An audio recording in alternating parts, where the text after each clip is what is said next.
मैं राजेश खोदरे MGCI के YouTube channel पर एक बार आप सभी का पुनः स्वागत करता हूं। यह मेरा क्रैश कोर्स वीडियो क्रमांक 13 है, जहां हम एक बार पुनः कोलाइड विलयन चैप्टर से कोलाइड विलयनों के गुणधर्म पर अपनी बातों को डिस्कस करेंगे।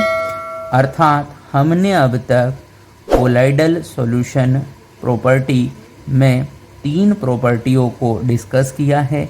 यहाँ जो हमारी नेक्स्ट प्रॉपर्टीज़ है वो है कोलाइड कणों पर आवेश, अर्थात चार्ज ऑफ कोलाइडल पार्टिकल्स।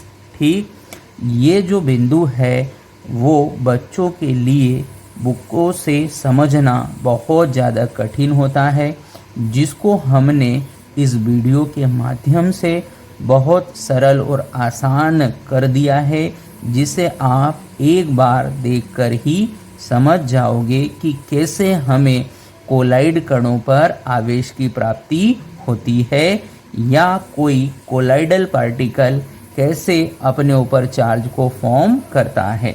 आइए स्टार्ट करते हैं। हमें ये मालूम है कि कोलाइड विलयन 2 चीज़ों के योग से मिलता है।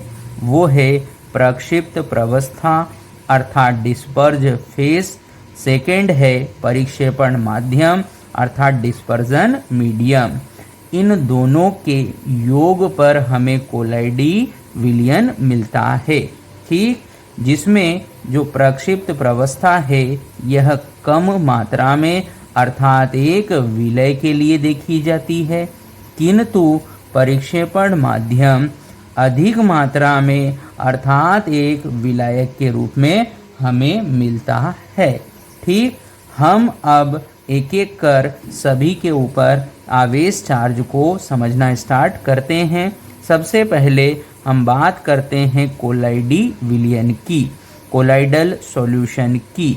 तो हमें कोई भी कोलाइडी विलयन पर कुल आवेश उदासीन अर्थात न्यूट्रल मिलता है। ठीक, तो जब भी हमें कोलाइडी विलयन के लिए कोई आवेश कहना हो तो हम उसे उदासीन या न्यूट्रल कहते हैं। अब उसे क्यों न्यूट्रल कहते हैं इस बात को पहले समझते हैं। ठीक, अब हमारे पास यहाँ प्रक्षिप्त प्रवस्था और परिक्षेपण माध्यम है। हमें मालूम है कि माध्यम अधिक मात्रा में उपस्थित कण हैं, ठीक, जो कि हमें उदासीन रूप में मिलते हैं।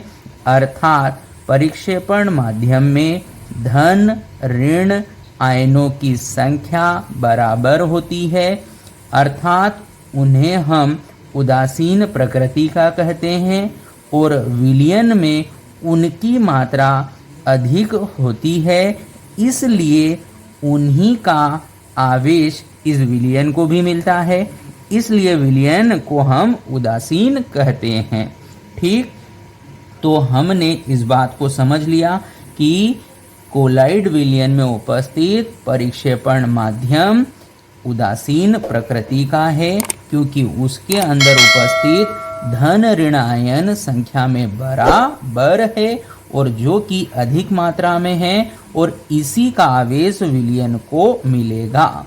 ठीक, किंतु यहाँ एक और तरह के लोग हैं जिनको हम प्रक्षिप्त प्रवस्था डिस्पर्ज फेस कहते हैं।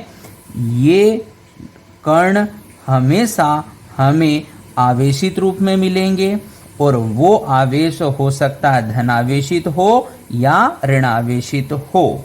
ठीक, तो हमने कहा जो प्रक्षिप्त प्रवस्था अर्थात डिस्पर्ज फेस है, जिन्हें हम विलय की तरह मानते हैं, उनके पास कोई न कोई आवेश, कोई न कोई चार्ज होगा, और वो हो सकता है धनावेशित हो सकता है ऋणावेशित हो।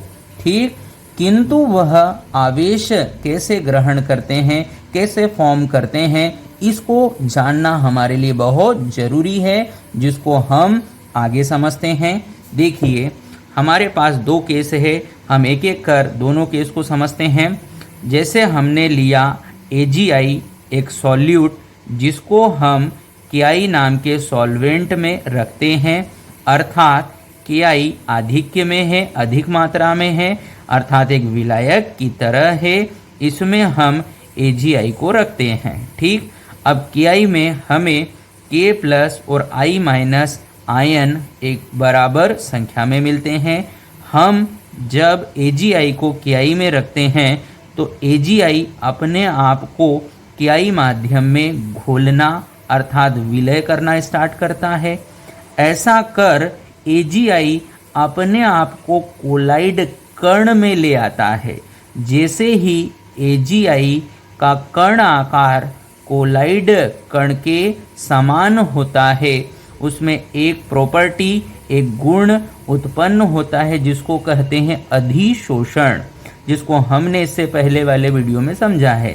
ठीक, जैसे ही AgI का आकार कोलाइड कण का होता है, उसमें एक नया गुण अधिशोषण का उत्पन्न होता है और वो इन सब आयनों में से उस आयन को अपनी सतह पर अधिशोषित एड्जॉर्ब करता है जो उभयनिष्ठ हो, कॉमन हो। ठीक, यहाँ और यहाँ जो भी आयन कॉमन, उभयनिष्ठ अर्थात दोनों जगह दिखे, उस प्रकार के आयन को कोलाइड कण द्वारा अपनी सतह पर एड्जॉर्ब अधिशोषित कर लिया जाता है और उस तरह के आवेश को, उस तरह के चार्ज को अपने ऊपर क्रिएट कर लिया जाता है। जैसे कि हम देख पा रहे हैं यहाँ AgI द्वारा I माइनस आयन को अपनी सतह, अपनी सरफेस पर एड्जॉर्ब अधिशोषित किया गया है, इसलिए हम इसे एक ऋणावेशित कण के रूप में देखते हैं। ठीक, क्या हम इस बात को समझ पा रहे हैं कि जो भी आयन को सतह पर अधिशोषित किया गया है, उसी प्रकार के आवेश के रूप में कण को हम कहते हैं। देखिए नेक्स्ट केस, यहाँ हमने AgI को AgNO3 माध्यम में रखा। एक बार पुनः हमें AgI द्वारा घुलकर Ag plus I minus ion मिला और AgNO3 में Ag plus NO3 minus ion मिलता है।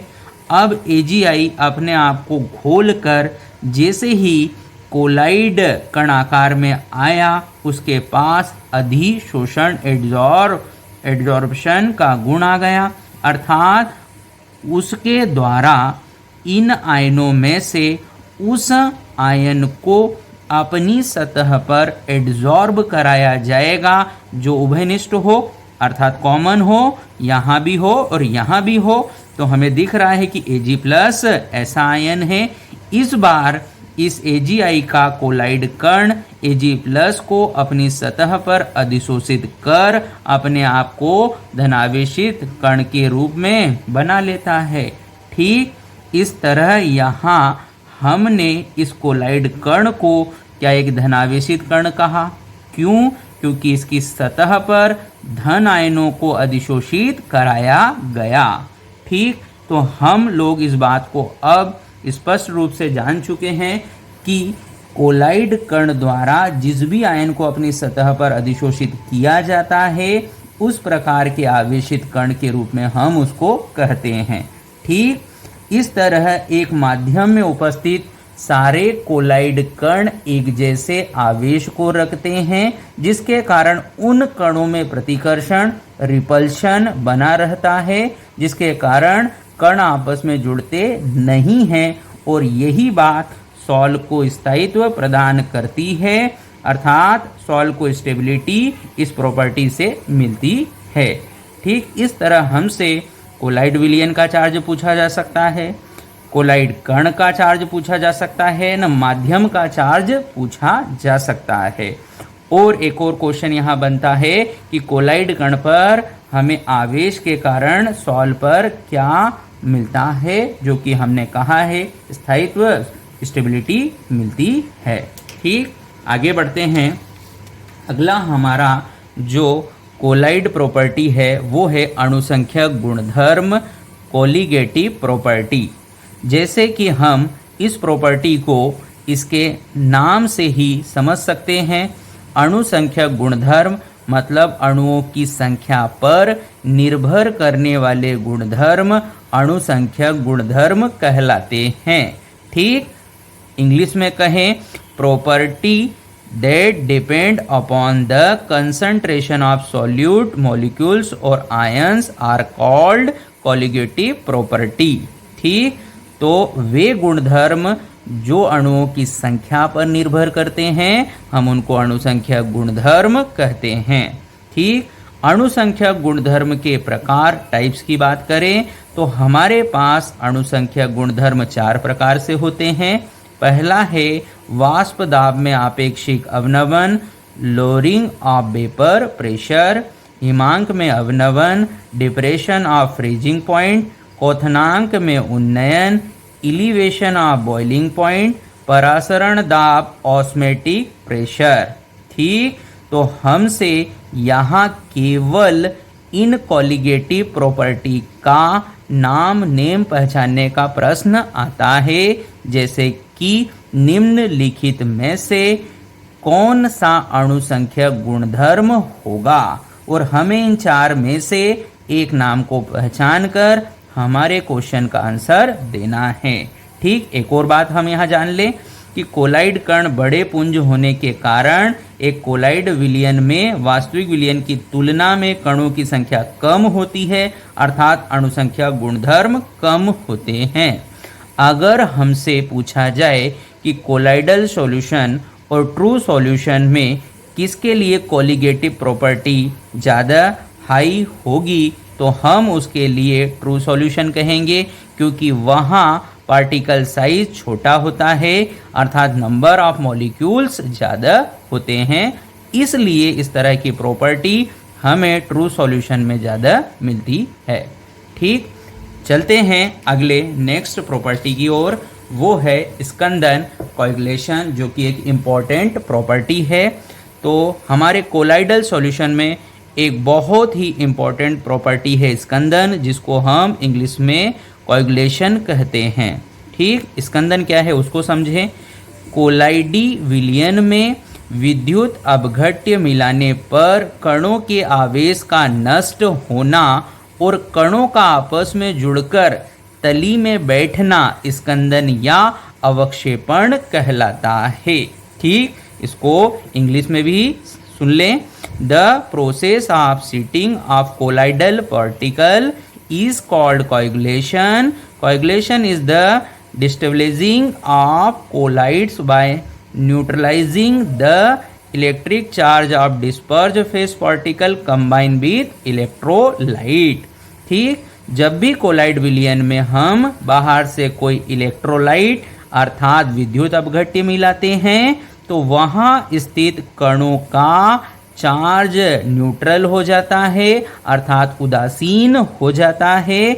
ऐसा होने पर कण आपस में कंबाइन होना चालू हो जाते हैं, कंबाइन होकर कण तली में चला जाता है।